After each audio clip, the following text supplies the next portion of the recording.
can't really blame them. They don't want to farm all the way up here. They got a, you know, it's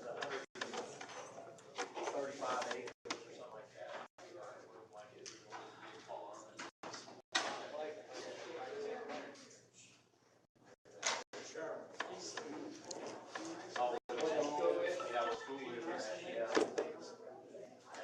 Well, Earl County, I don't know if you knew Earl or not. He lives over on East Road, and somebody told me he left a bunch of money to him and his wife, she was a good teacher, and more money to do. Somebody said he left a large amount of money to some children.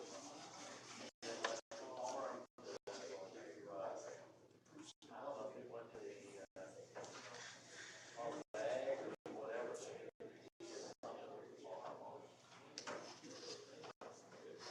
I don't have to worry about that.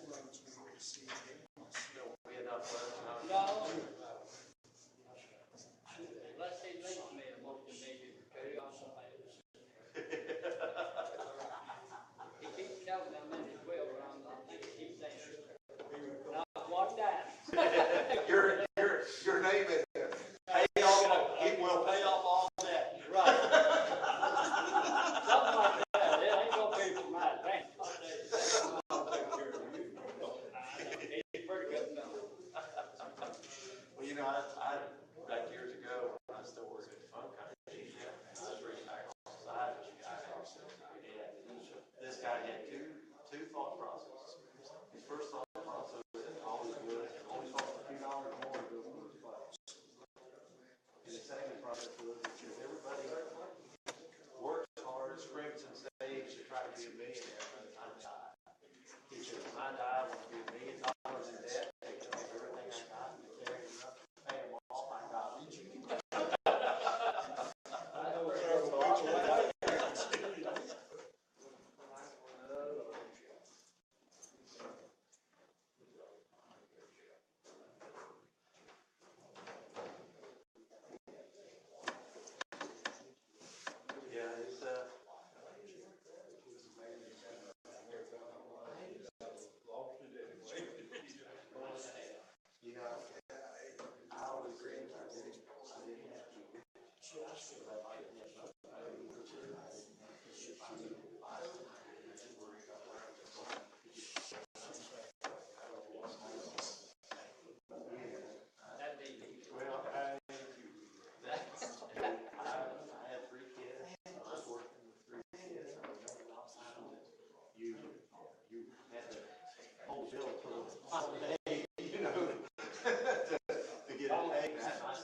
that's what I figured.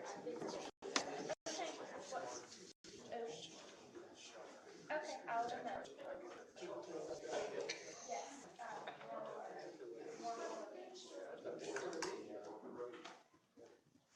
Yes.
So was all this from you? That's two certifications that got completed. So that is sprinkler and the kitchen range.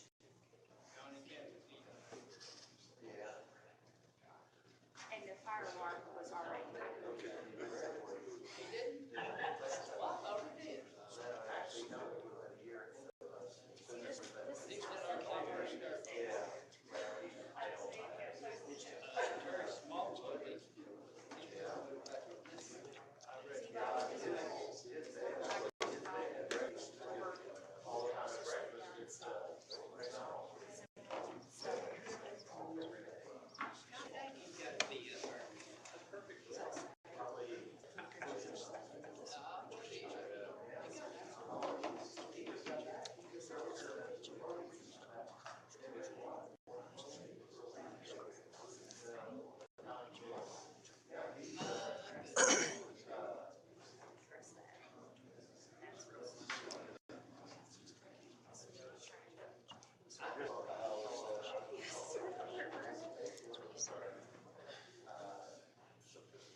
Got your breath?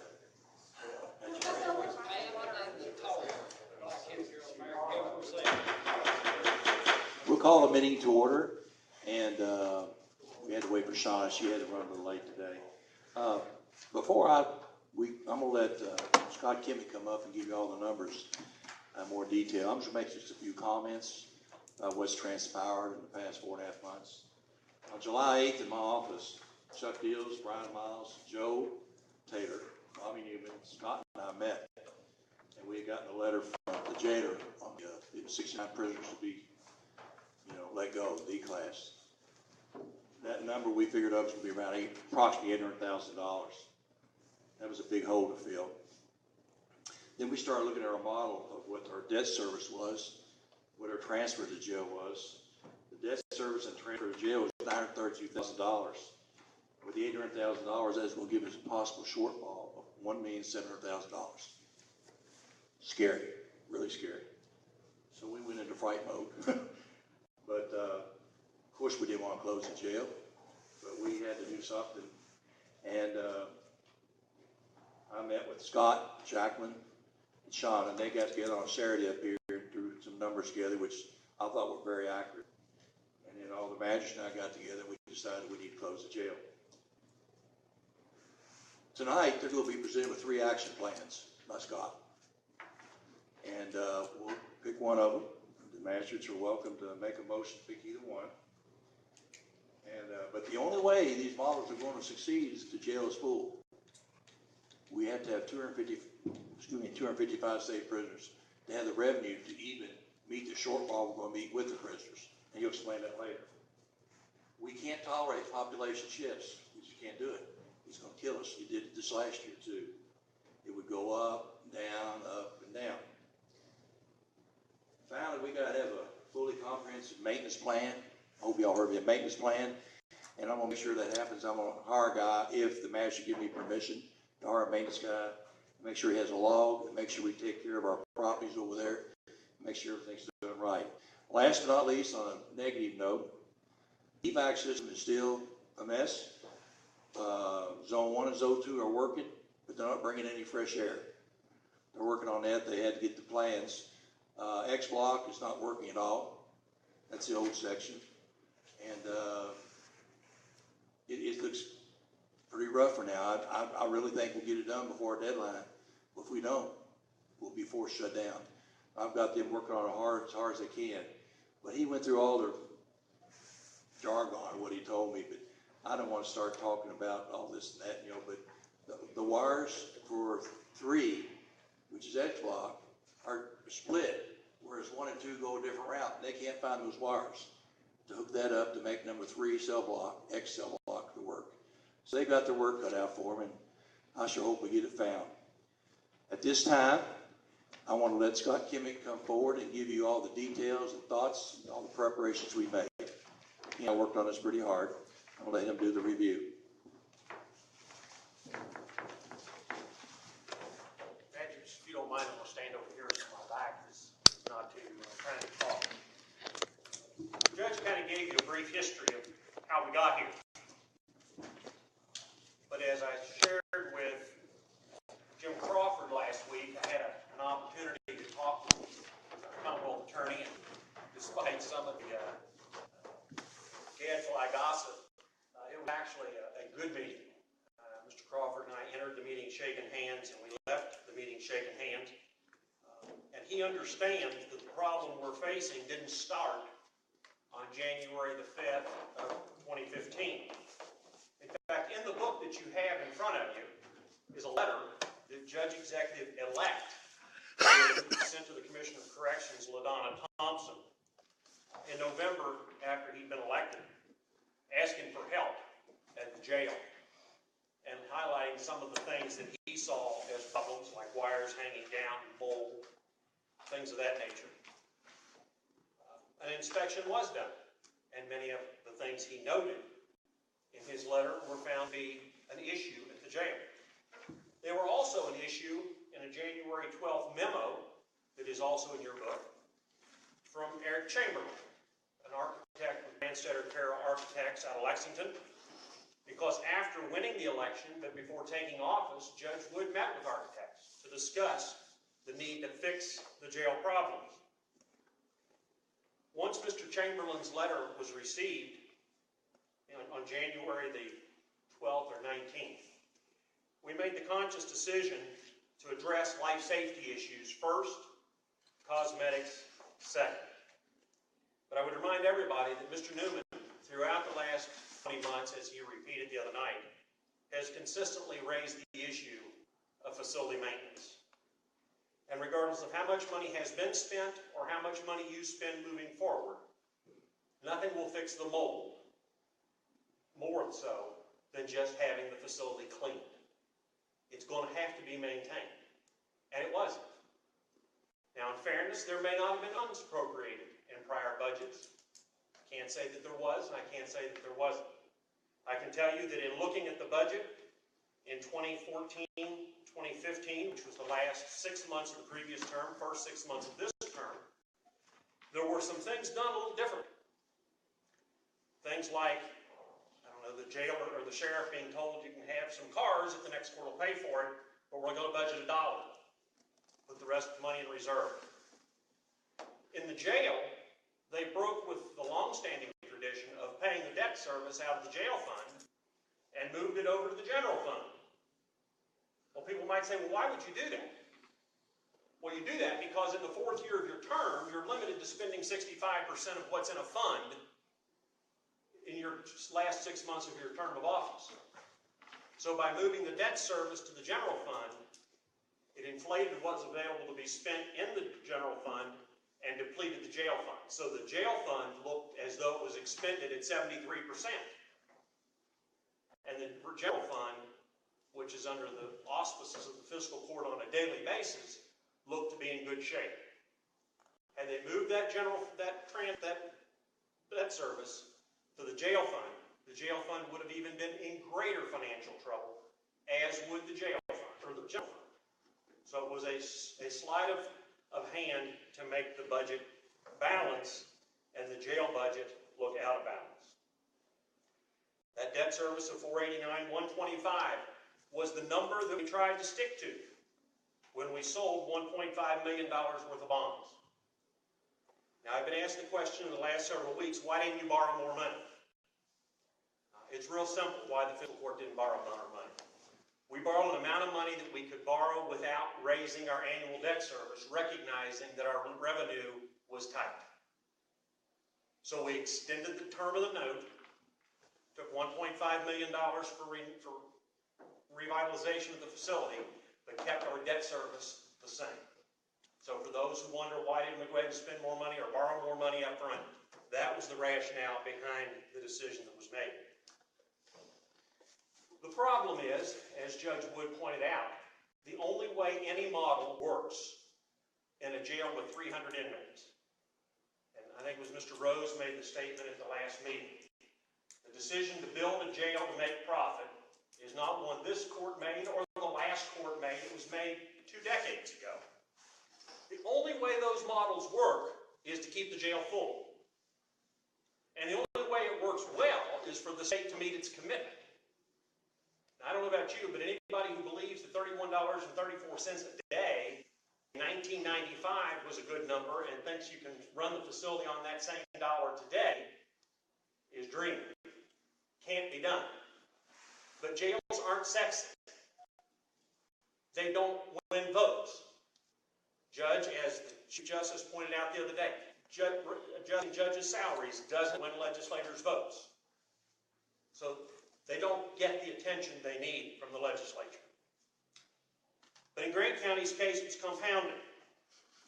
There was a period of time where we had a jailer toward the end of his last term who, for whatever reason, made the decision to start not housing as many county inmates, out-of-county inmates, excuse me.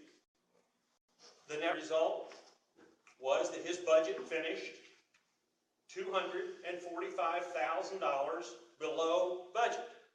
And when I say below budget, his revenue came in $245,000 below what he had estimated for the last 6 months of his term, first 6 months of Mr. Hankins' term.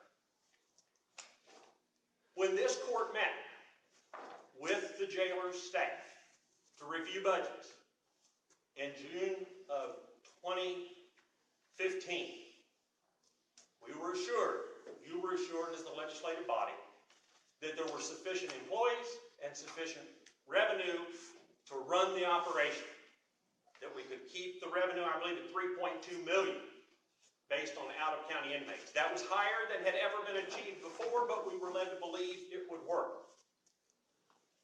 The reality is, based on the budget and what actually came in, we weren't off by $245,000. We were off $981,000 in 1 year. $981,000.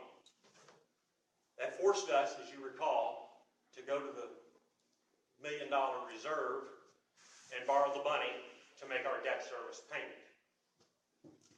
So the long-time reserve of the county that had been out there for years and built up over a period of time that was depleted by $500,000 in September before this court took office, down to $1 million, was now down to $500,000. The new jail construction began, and things seemed to be going pretty well. But came budget time again. This time we thought we had a negotiated budget in place until the July 7th memo, where the jailer had made the announcement that he would remove 69 Class D inmates from the facility based on $31.34 a day, cutting another $790,000 in the budget. We also looked in the budgeting process at healthcare and found that pharmaceuticals that had been budgeted at $54,000 were actually $121,765. Because we changed healthcare providers and there was no negotiation with the pharmacy to reduce rates. Consequently, we were over 100% over budget in the pharmaceutical line item. The U.S. Department of Justice, Mr. Taylor, continues to watch our every move. And if anybody had been willing to sign on to take Grant County prisoners, they would have incurred the ongoing oversight of the U.S. Department of Justice, and they were aware of that in looking at whether or not they wanted to quote us, and if so, at what rate. So in July, the court, as the judge said, was faced with a daunting situation. We had already transferred $448,000 from the general fund to cover expenses. We paid debt service of $489,000 out of the general fund, and this new cut was going to leave us with a shortfall of $1,727,000. The fiscal court made the decision to close the jail. Upon making that decision, a lot of people began to ask a lot of questions. Why? How could we get where we are? How are we going to get out of this hole? So the judge and the magistrates went about looking at all the options. And we've looked at a number of them.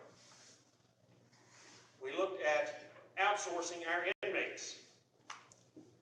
As the judge has reported, the executives of Fayette, Scott, Boone, Kenton, Campbell, Carroll, and Franklin were all contacted because they're within a 55-mile radius. The problem is, even though they're within 55 miles, and the sheriff is here, the jailer is here, they both would have been involved in the transport. That doesn't minimize, 55 miles is not ideal. It may work in smaller counties, but it's not ideal for our county. And it would have presented ongoing problems for the judges, the judiciary, and trying to get people to court on time. Nevertheless, we continued to explore that model. A week ago Wednesday, we received our final rate. The county was willing to take them at $40 a day. With one caveat, we take responsibility for all health care. And as we all know, that's a major element to deal with. So the inmate of prisoners became a problem. We looked at privatization, having a third party come in and run the jail, bring in a professional who had expertise in corrections. Unfortunately, I met with strong resistance. I went to Frankfurt and met with the president of the Jailers Association and their lobbyist. And the response was, if you try to privatize, we're going to sue you. We'll tie you up in court for the rest of your term and any future terms. And I asked, why? Well, because if you do it, everybody will want to do it. Our argument was, if it makes sense, why not do it? Their argument was, try it, and you'll be the next test case in circuit court. Clearly, further litigation was not an option. Part of all of the evaluation was that we needed to sell the property we've got on Barnes Road. Thanks to Magistrate Riley, I was able to reach out to 6 appraisers in Cincinnati and Northern Kentucky. Only one came forward and agreed to tackle the challenge of giving us an honest assessment of our property.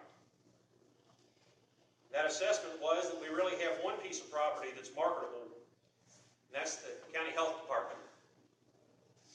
The jail there have determined has a replacement value of $10 million, but no sale value. Because in order to sell it, we would have to have an ability to guarantee someone income off the jail, and we can't guarantee inmates because of litigation, and the state won't guarantee inmates in a county where the jail has been shut and can't provide inmates of their own. We talked about selling the road department property as an option to help incur or defer some of our costs. I'm advised, I'm going to say it here because I've been advised, it's public record, counselor, that site has problems. As you well know, the emulsions tank is still there from the good old days of tar and chip, and there are tire fragments all over the site. Therefore, we have at minimum a severe phase 1 environmental cleanup issue, and the story goes on and on. At best, we have 5 acres, and on that 5 acres where the road department is, we may have a value of $150,000. Cleanup cost could far exceed the sale value. Next idea was to sell it to St. Elizabeth Hospital, thinking that they may have an interest. We met with St. Elizabeth Hospital, and I'm sad to report the interest is not there. They have a master plan, and it calls for expansion of Grant County services if the population continues to shift. But if they do that, they'll look at going up, not out. They're not interested in building one-story hospitals. The last concept we looked at was the regional jail. We met with the jailers or the judge executives from Pendleton and Owen County. The judge from Owen was more receptive than the judge from Pendleton, but both were open to the concept. But neither can make a decision or go to their court and make a decision in a quick timeline. Not the timeline we're under. Because as the public probably knows, in the middle of all this, the fiscal court gave themselves 120 days to make a final decision. The Department of Corrections, and I believe rightfully so, said no, if you have a non-functional smoke evac system and you have a non-functional sprinkler system, you have 90 days to repair or we're going to pull your certificate of occupancy. That moved the date back to October 11th. So that made the evaluation process more compressed. And here we are tonight with recommendations before the court. So where are we? You have one other issue I want to raise before I go to the final one. An issue has been raised about the lack of Class D inmates and the fact that the county has spent funds from the general fund to cover roadside or cover mowing in courthouse and in cemeteries. And we looked at that. And I would point out that on August the 15th, the judge sent a letter to the jailer asking him, pursuant to KRS 144045, Section 1, to create a community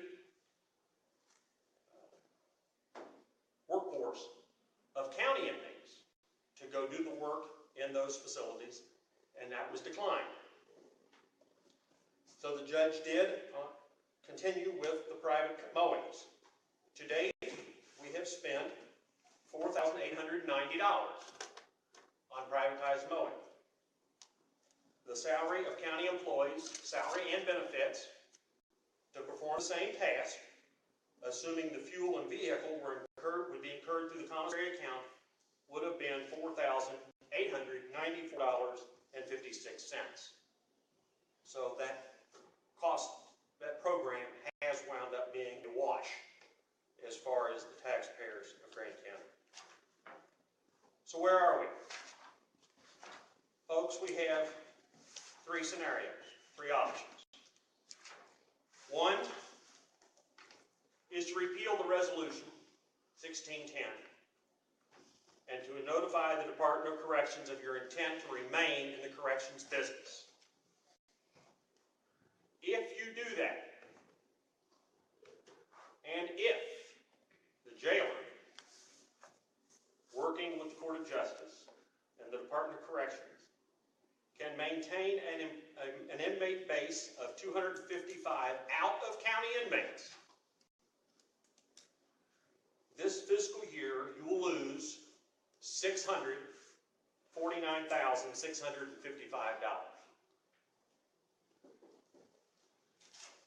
Option number 2 is to repeal the resolution that you had before you and proceed in running a county-only jail. That will result in a net loss of $2,130,126.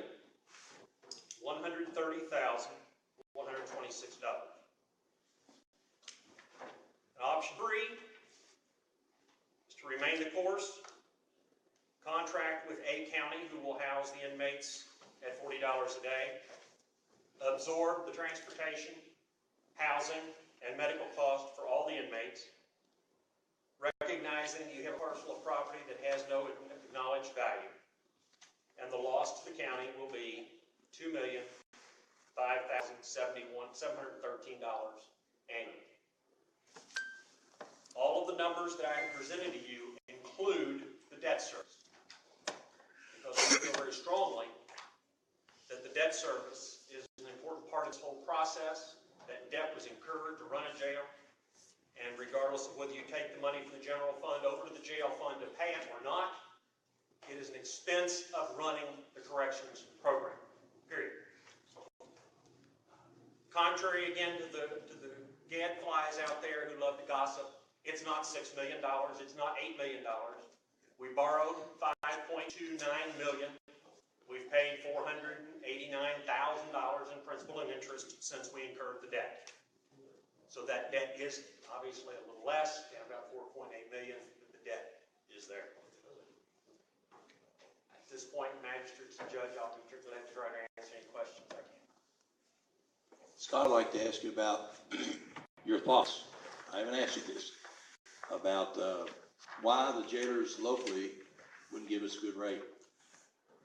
Well, one, the jails are crowded with their own prisoners and with state prisoners.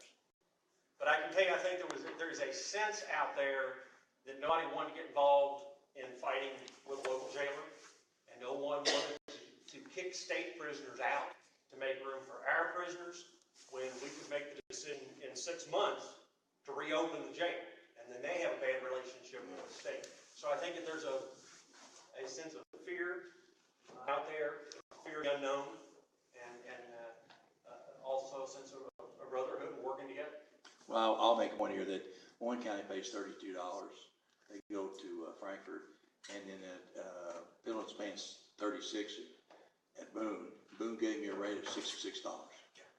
That was the highest rate we received was Boone County at 66, which is higher than they charge the federal marshal service. Yeah, it's 55. For the same prisoners, or first thing type of prisoners.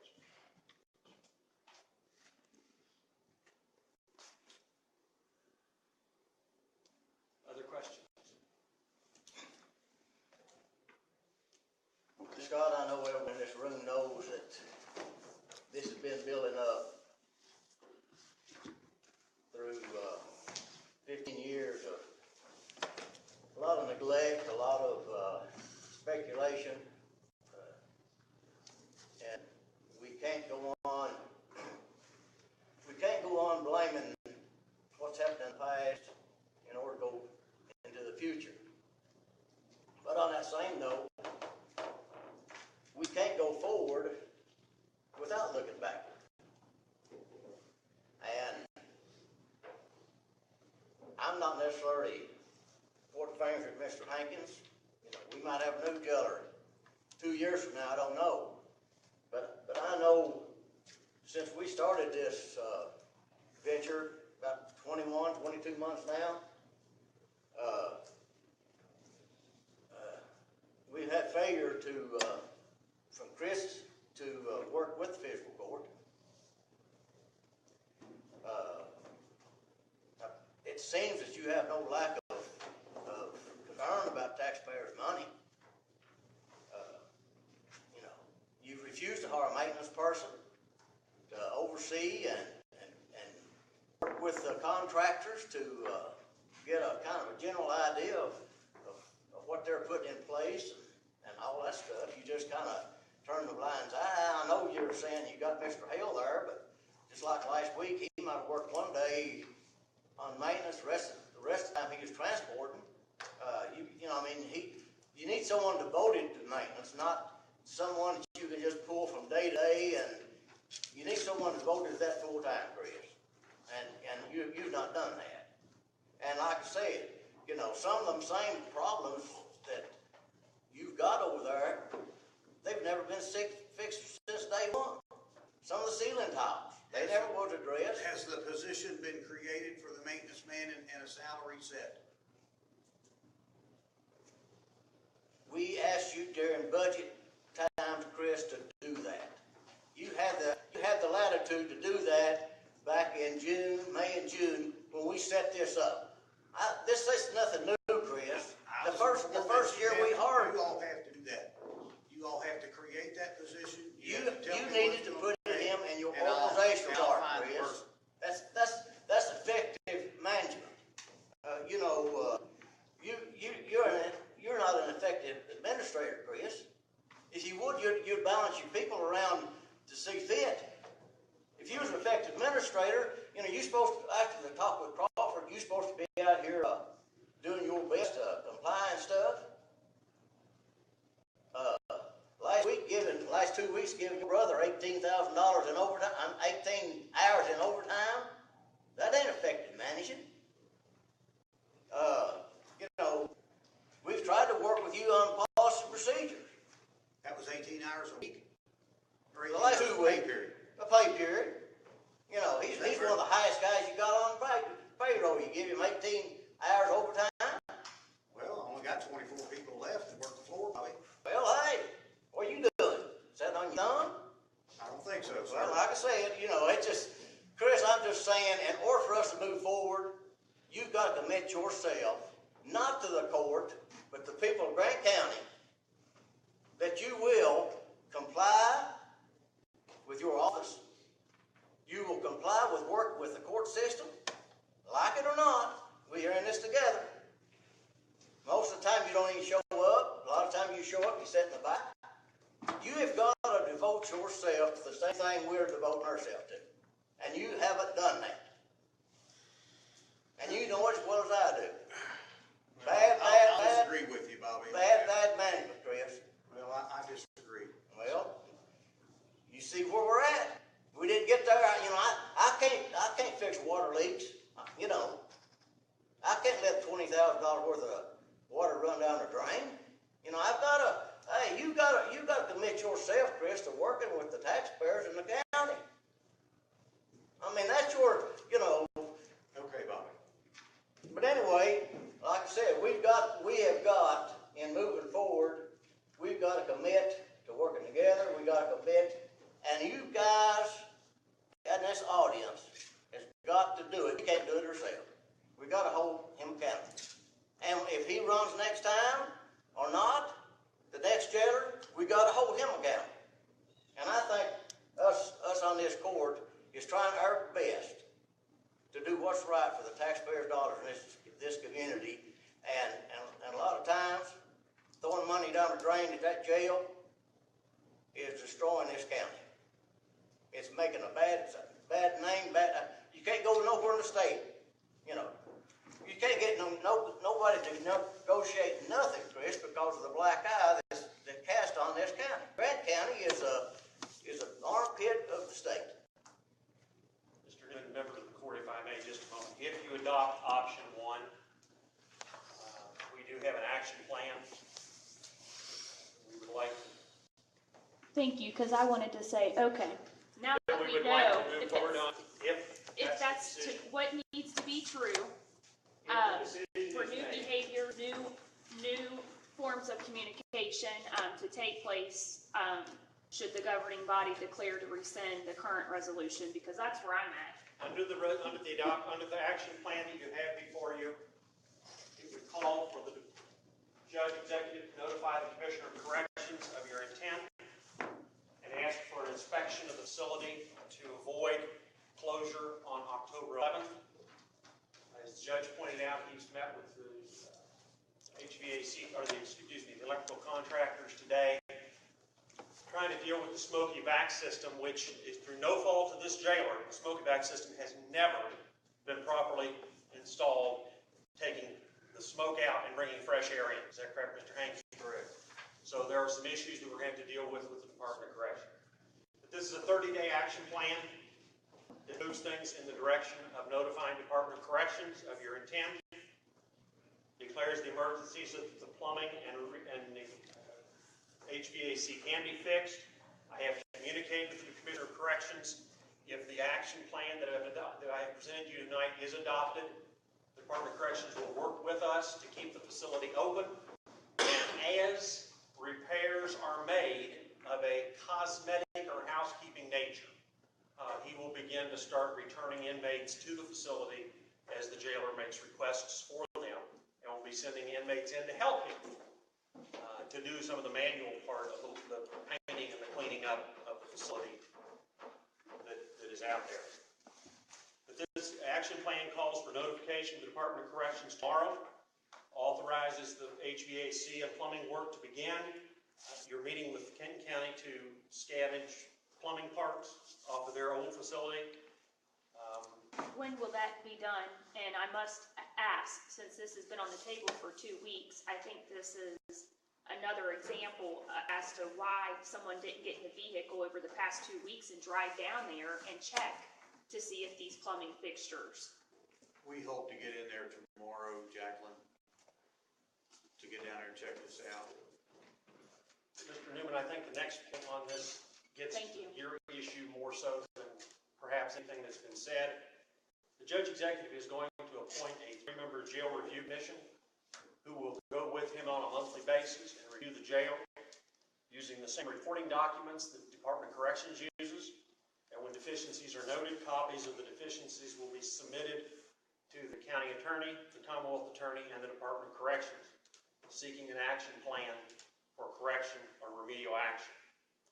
This also calls for the fiscal court to review policies and procedures manual for the Grant County Detention Center on October 3rd, because I can assure you that that October 11 deadline will remain in place unless there's a policies and procedures manual intact. They will no longer allow us to continue operating under the 12-year-old plan, Mr. Hankins. They've made it clear it will require adoption of the plan. It also calls for the reassessment and the recommendations and showing all costs of the cosmetics, including roof tiles, things of that nature, to be submitted to the fiscal court October 3rd. It authorizes the judge executive to advertise for a facilities manager.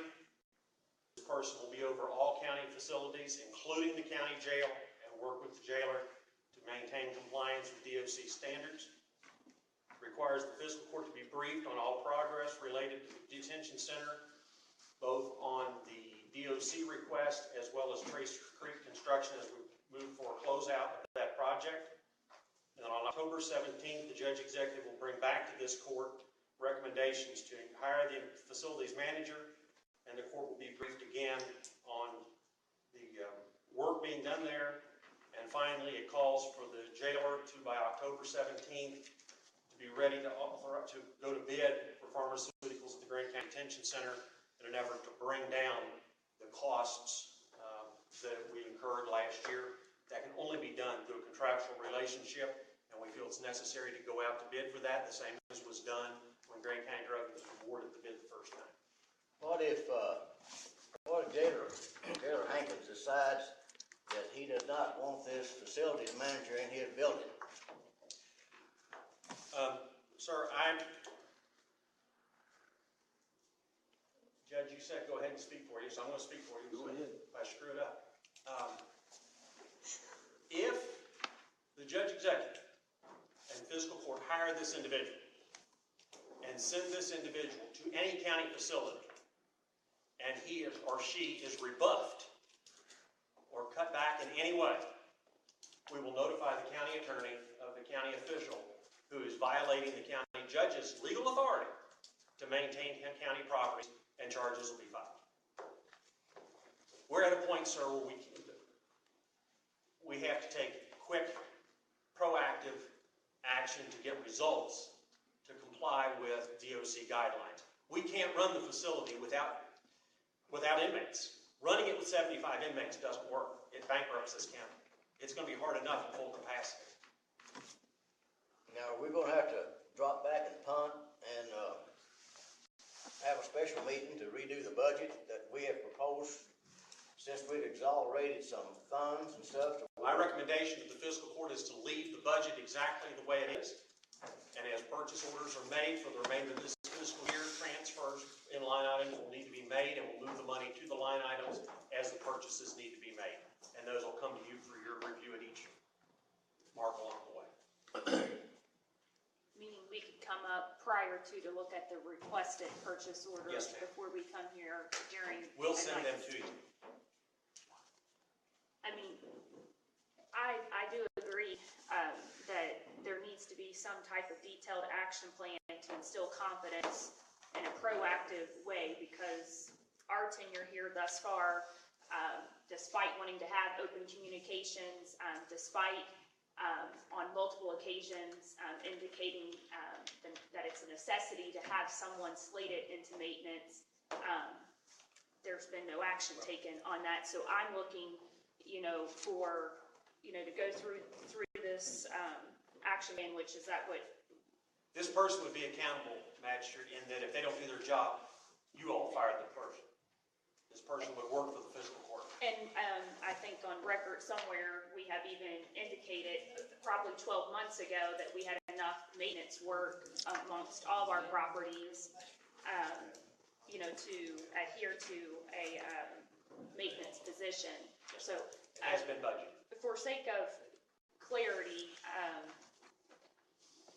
can we go through this? And are you asking, is your recommendation where you're asking us to adopt this action plan as is, even though it says draft? Because I've got some feedback on Man, this. there's more action that has to take place. First of all, you need to make a decision on option. Yeah, 1, you 2, gotta or 3. make a decision on that first. Getting back to what Ben Fish was discussing earlier. He says, you said we're gonna leave the budget the same. Yes, He said we didn't budget for a maintenance person that's correct. And in his structure. So is that gonna be still in limbo? Sir, we're not hiring the maintenance person. he's stating that the In judge's the county current. budget. We've got a maintenance person in the county budget right now. Sir, I would make the case that the jailer can assign duties as he deems appropriate to anyone on his staff. And if he chooses to take a deputy and have that person serve part-time as deputy and part-time as maintenance person, that's certainly within the authority of his office to do that.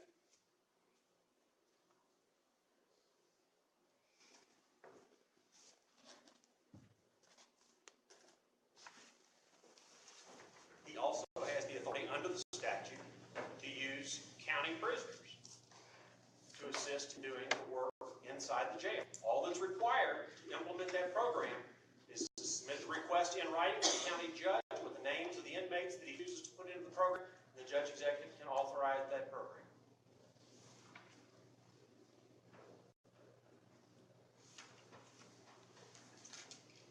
Scott, I would like to let the court know that we've only had one county prisoner that is doing time, that we could get out of a cell and put him to doing something. Just to let you know that. So the $4,000 that we was short of having to spend to, because we didn't have the Class D inmates, we couldn't have just used one man to go mow all that grass. So you're acknowledging the Just request to on let you know that. the analysis of the county? They're not as plentiful as a Class D inmate would be. Fair enough, okay. We've already checked into that. Thank you, Scott. I might have one of y'all make a motion. I hope you pick which one you want and we'll vote on it. But I had neglected to put on about, well, not really neglected, citizens address. But I did have two people call me and wanted to speak tonight briefly. And so I'll have to open up for anybody else, but I just want you to make sure you realize that we don't need to lengthen this meeting more than we have to because we have to go to executive session. Chuck Gibbons asked. It's a special meeting. Yeah. You can't put anything on the agenda that wasn't Okay. Oh, sorry. Chuck had asked to speak, and so had Dave, and but he is right, and I'm wrong. I apologize. Okay, so magistrates, you have before you 3 options, and I'm gonna let one of y'all make a motion, whatever y'all want. We'll vote on it. Okay, I'm not, ready to go there just yet, but I do want to let you folks know where I'm at with this. I do support, rescinding resolution 1610 and staying the course with bringing the facility, up to speed to address the current life safety issues, and further said, I mean, the data continues to speak for itself, which, is, you know, for us to probably take the route for it to be a full service jail, which it has to be in order to even house county inmates. So state inmates would be where I would be looking at, you know, for the full service jail, county and state inmates. And I do support, the direction of the action plan, but I'm not voting on the action plan as presented just yet, so I have some clarity questions. So that's where I'm at. I don't know, with just seeing this, and I'd like to discuss some of those. Okay, well, you want to ask him tonight, right now? Sure, yeah, but, so one thing, that I wanted to ask is, I feel compelled to to bring up, do we have to declare emergency on the second portion on item 4? And if we don't, the timing is, you know, to advertise within a certain amount of days for it to not be declared emergency to get the quotes. You talking about plumbing? Yes, sir. Well, see, it's hard to advertise because we don't know what we've got to do. Well, and that's what I'm asking for, additional background to. Chris is going to go get parts of county jail, and that's going to help cut costs. And I have a bid of the highest that it would be. Not to, well, and it just doesn't, it doesn't say not to exceed this, and I understand also the reality, as Ms. mentioned, there's very few folks that are interested in even coming there to service the jail because this has been going on for so long. But can someone answer, for my own knowledge, if you were to advertise for quotes or for bids, is it based on us to declare within the next 24 hours when we publish it? How does that work? Can you? If you were to go to bid, you have to prepare specs, post them in the paper not less than 7 or 21 days before you would accept the bid. Okay. Then you would have to go through the review of the bid documents and make a recommendation back to the fiscal court. The reason that we were recommending the course that we were is that the jailer did reach out and try to get quotes, and this was the quote that he got, correct, Mr. Hankins? That's right. And we were trying to keep this process moving to get prisoners. If we're going to have prisoners, we want to move them into the facility as soon as possible, and plumbing is a major factor. Okay. Thank you for, I'm just looking for additional clarity. It's okay. One, because I think It's fine. taxpayers will look at declare emergency. Well, why? Give me some more background as to why that is necessary, and it's clear that time, you know, three weeks or so is what that would take. Yes.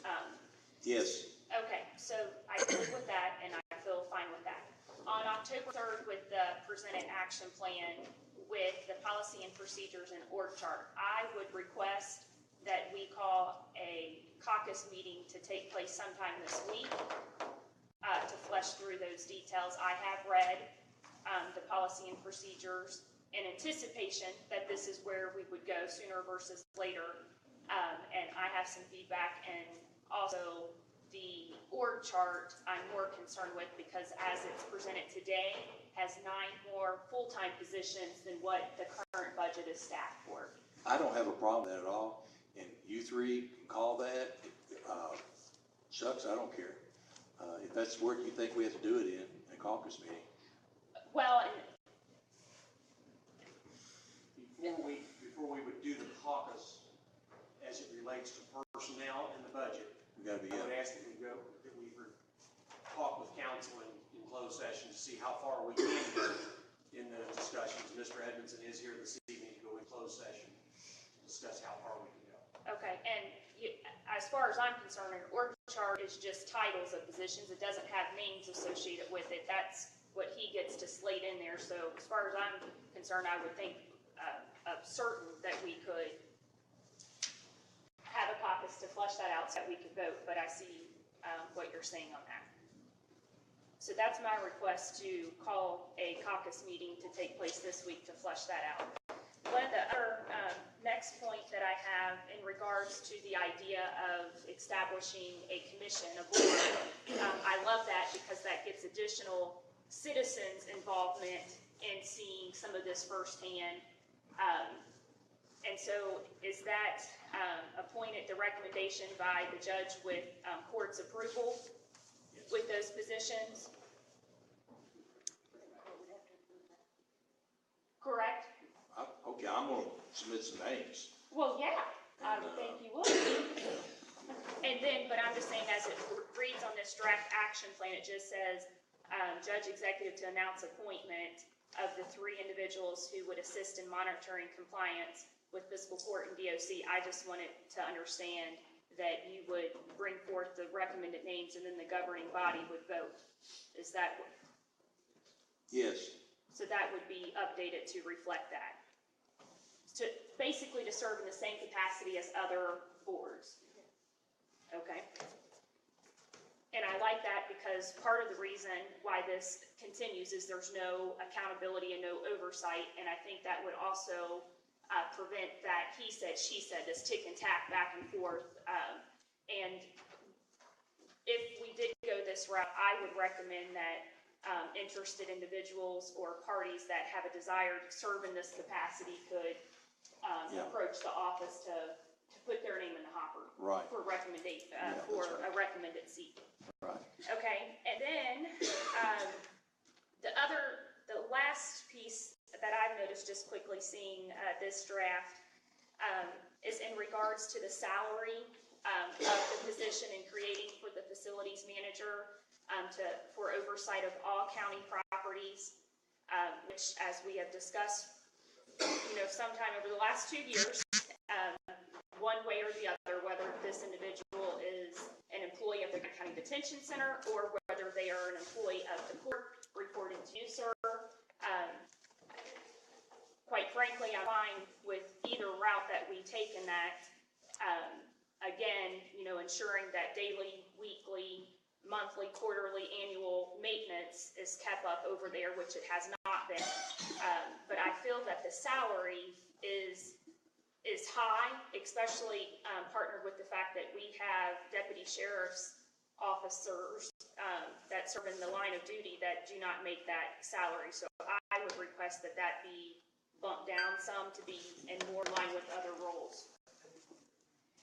There's a salary amount that's already reflected for that, and I apologize, I had just, what I was trying to do was put numbers out here so that you all would have an idea of where we were headed versus just asking you to do things without it. Yep. Yeah, well, that's why I say, are we going here yet? Because I'm ready to kind of, I think this is. I'll go back and confirm the salary inspection. I mean, and just to be transparent, my thinking is I think the salary's too high for such a position as you think of animal shelter, the assistant road deputy, the sheriff's department, all the collective other county positions. Nancy Rowley, I like to point out that this person has to be a gifted person to be able to do all this stuff. It may be hard to get him at a much lower salary. Him or her, but I'm just saying. I'm saying that this individual wouldn't. How funny you was. I would not anticipate this facilities manager to be someone that's a certified electrician or a certified plumber. Again, I would anticipate this individual to be someone who would have those relationships with the necessary vendors and agencies that they would call upon someone to do the role. And then, do we already have a job description for that too? Yes, ma'am. Because I'm assuming we'll cross that bridge if and when we get there, but I don't support the salary that's listed there in the action plan. So that's my thinking on the action plan. Hey, Bobby and Sean, anything? No, sir.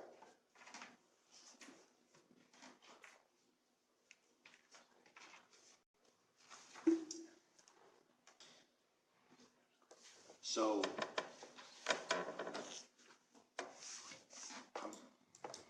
leaving it open for a Well, motion. But if here's- you don't want to vote tonight, No, where I'm at though with the details that need to be fleshed through the action plan, can we, peel the onion apart and take one thing at a time? The motion doesn't have to be all 3 or 4 things in one. We can make the motion what we want the motion to be if we're not ready to, adopt this detailed action plan until maybe you come back with some edits.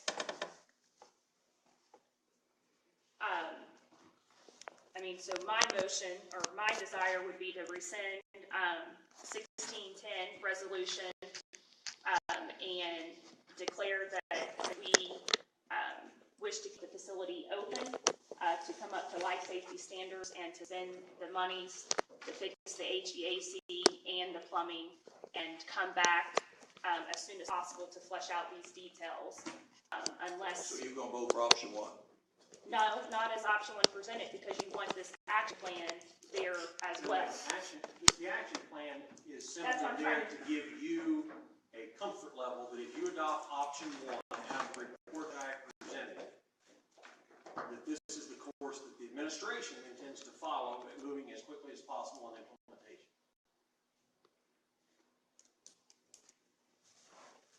But, Scott and Steve, when will we come back and, flush out, are you saying we'll come back and flush out the details of the maintenance position because?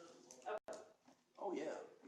Yeah, just So like put aside, act like we don't see this action plan, is Yes, that what ma'am. you're saying? Yes, ma'am. 2 separate actions.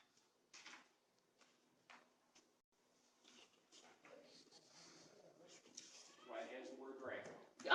Well, and that's why I was like, are we going here and wanting to flesh this out or not? Because like I said, I had some immediate, feedback on it. What I understand is that you're not actually voting to accept an action plan. An action plan really, I don't see. There would be things in this action plan that we're gonna have to vote on. Is that what you're saying? Yes, within the content, it's, the action plan itself is just a roadmap that can change in variation due to circumstances. So, I think what we're voting on is just the option of 1, 2, or 3. So revert back to this. If you go with one, yes, this is what you're just voting on the cost option of 1 and 2 or 3. Basically to repeal, Yeah, so not rescind, to repeal. right. Repeal.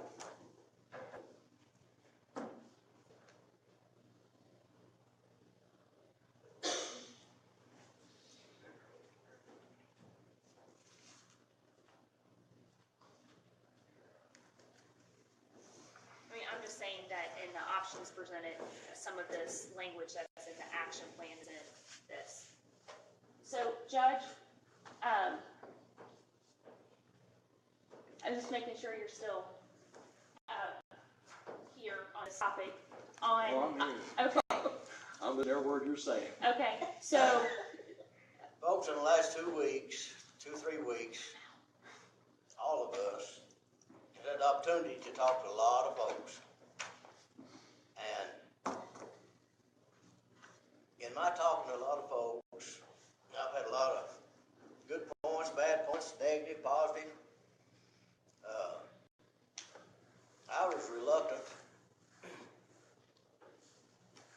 to vote on this tonight due to the fact of the last, like I said earlier, 20 months of going through the riffraff and the coulda, woulda, shoulda stuff.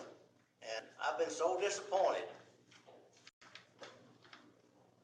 since I took office in the inability to focus and work together. But as a loyal, dedicated citizen, I cannot put the county in harm's way and turn this into more of a fiasco than it already is. You know, all you hear in the paper is negativism, and all you hear is, finger pointing. It's turned into a political circus, what it's turned into. and I think every one of us is sick of it. I talked to the court system. If we don't keep that jail open, it is going to create such a havoc for this county. I mean, it's going to be a havoc that you've never seen before. And I tell you what, there's not enough folks that can take up the slack to make it work, I'm telling you. Now, no matter who it hurts, we have got to go forward. We got to move forward. And I hope and pray that this Option 1 will hold all of us accountable to do what's right in this county. And all of us know what's right. You know, we sit around the coffee shops and we tear this apart, we point fingers, and you all heard all the scuttlebutt, you know, name calling and all that stuff. We're better than that. And Chris, I ain't singling you out, man. You just happen to be the guy with the ball. The ball's in your court, man. And like I said, shame on the whole county. If you don't work with us, you don't come to us and do what's right for the taxpayers' money in Grant County. I propose make a motion we adopt option number 1. I second. Okay, motion been made, second, call the roll, sir. Newman, Yes. Goldberg, Yes. Riley, Yes. Wood, Yes. Motion carries 4-0. Okay, do we want to talk about air conditioners? You remember I presented to you about the air conditioning? I don't know about the plumbing, now Jacqueline brought that up, but we probably need to get that done too, if y'all want to get done tonight, with the monies. Are we to revert back to the documents from last week? yes, yes. Just clarifying.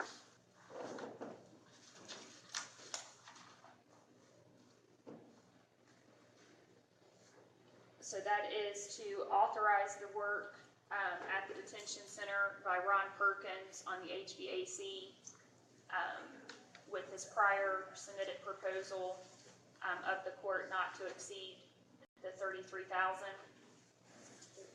Well, I was just rounding it up. $32,925. Oh, you're talking about the HVAC. Right, that's what you're asking for HVAC, right? Yes, ma'am. Well, now that we have declared that resolution 1610 is rescinded and folks know what route that we are going, I make a motion to move forward with accepting the bid, the proposal as submitted by Ron Perkins Services for the HVAC.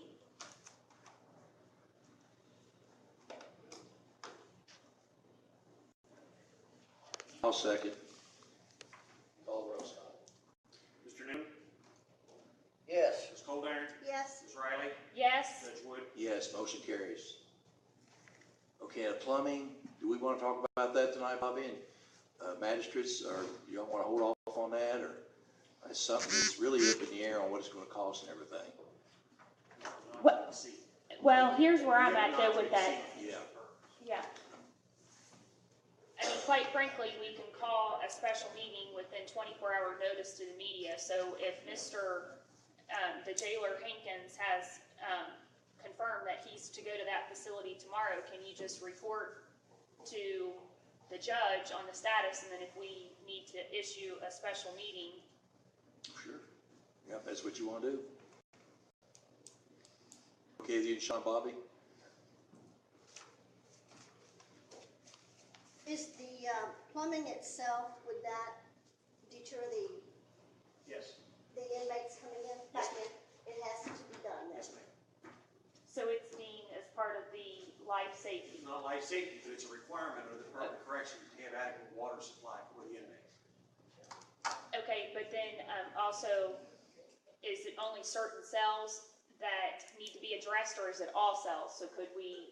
I think we could do a according to what I've been talking to him, maybe we're doing the sales that we're using right now, and then continue on as we get more prisoners. Is that right, Scott? You talk. We would have to take care of the cells when we're housing inmates. In order to maintain our occupancy permit at 350, we would have to have all of the plumbing working and inspected. The smoker vac and the plumbing are the only two must-to-do. Yes, sir. And the smoke evac has to do with what we just. Yeah, I hope like heck it's fixed. I mean, we may be doing this for naught. It's really a scary proposition right now. And they're back out there tomorrow, or, Wednesday. okay, so the 20. He's gotta get the plans, he's trying to find the plans, the original building plans for electrical, all the electrical outputs and everything, you know, wiring, I'm sorry. Have you, wiring. do you have those, the No. blueprints? No, the engineer's getting it from, the architects. Oh, he's Well, I getting was it. thinking also you may want to connect back with the prior jailers, they may, for whatever reason, have, I mean, they used to be rolled up in the back bathroom, I don't and the think so. jailers. I don't think so. Literally, the problem is with the wiring of the systems. And when the jailer and I were there with the electrical contractor on Wednesday or Thursday morning, they lifted a ceiling, a floor tile, Mr. Chipman was there. They lifted up a bunch of the wires and they just fell loose So you weren't even from the connected. connection. Okay, what I was So they're literally tracking each individual wire to those rooftop units. okay, what I was even referencing, like the actual rolled up blueprints used to be rolled up back in the jailer's office, but we're saying that that's even shot now, because even if we had them, it probably wouldn't matter. I think he looked for him, I'm pretty sure so. I can tell you they were in the bathroom rolled up, and I can tell you when they were doing the renovations that they went to that Brandstetter, because Desi got them and met with Brandstetter with them. So the architect has them. Last I know, yes. Electrical plans?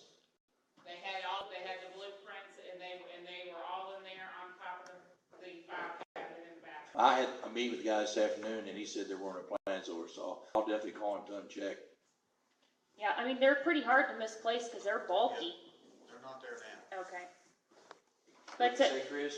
They're not there now. Thank you. okay, but to Bobby's question, the life safety or the certifications needed.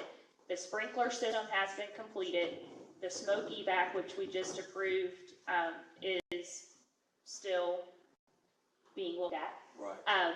The kitchen range hood has been completed, and then the fourth item that I had, according to my little post-it, is a fire alarm panel. Fire alarm panel has been repaired, but the fire alarm panel is having trouble communicating with the smoke evac system, which is the HVAC systems on the roof. So then that one isn't completed So the either. panel is functioning. It's sending the signal to the HVAC units to take the smoke out, and in fact is taking smoke out. It was tested today. The question is whether our system is required to meet a code where it pulls fresh air back in, and if so, then we're going to have difficulty given the units that are there, because if they have to pull the fresh air back in, they have never met code because they don't have a reverse on the motor. And to add to that, I talked to him today, and he said it has never worked properly. It has never brought in fresh air ever. Since the jail. That's what I was gonna say, probably in the whole capacity of the life capacity of the facility, so the past 17, 18 years. He said it has not worked properly. Okay. I don't know how it passed the DOC inspections.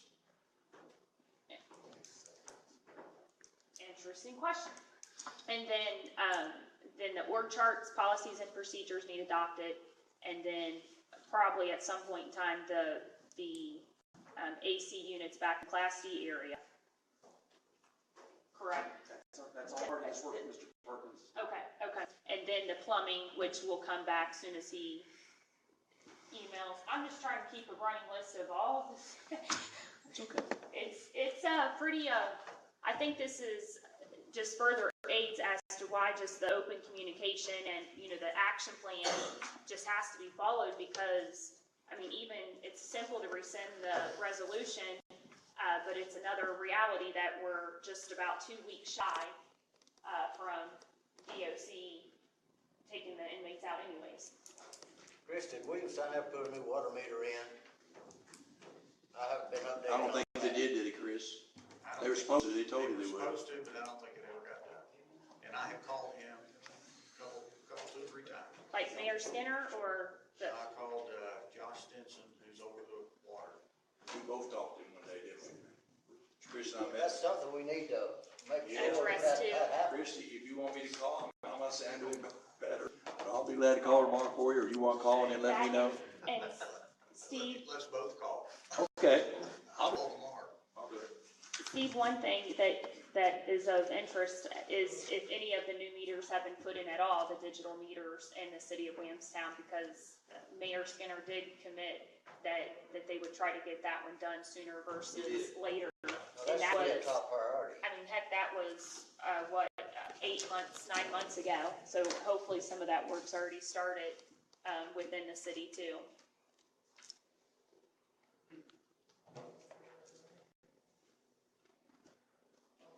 Okay, so we have approved the HVAC and that, and then just to recap, the judge or the jailer's going to message you folks tomorrow on the plumbing piece. And then from there, you'll let us know Sure. if we're going to issue a special meeting to approve. Is that, Sean, your phone, you better answer it, I'm just kidding. And then at what point will we come back and flesh through the details of this action plan? The draft, Next meeting. Let me, or if we need one sooner or sooner, Well, if warranted. we're gonna have a caucus meeting, and we can't pass anything at caucus meeting, it had to be the next meeting. It's the only time we can vote on things. When you leave it, guys. I We can talk am, about the caucus meeting. right, I'm out of town the week of October 17th, so I just would like to be involved if and when I can.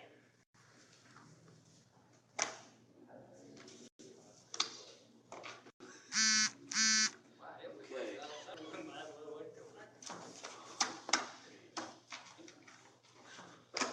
Do I have a motion to adjourn? No, don't we have executive session? Yeah, oh, yeah. That's what was advertised. I knew that. Well, we, To enter executive session pursuant to 61.810 with section.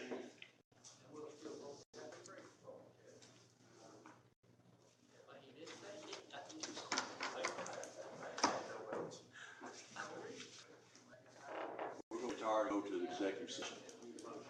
Need a motion. What was the KRS? What was the subsection? 61.810. One, subsection one. Just a moment, we're getting there. Proposed, to discuss pending or proposed litigation against the county or entity. 61.810, paragraph 1, subsection C. Okay. I have a motion to go into executive session. I make a motion that we go into executive session for the KRS.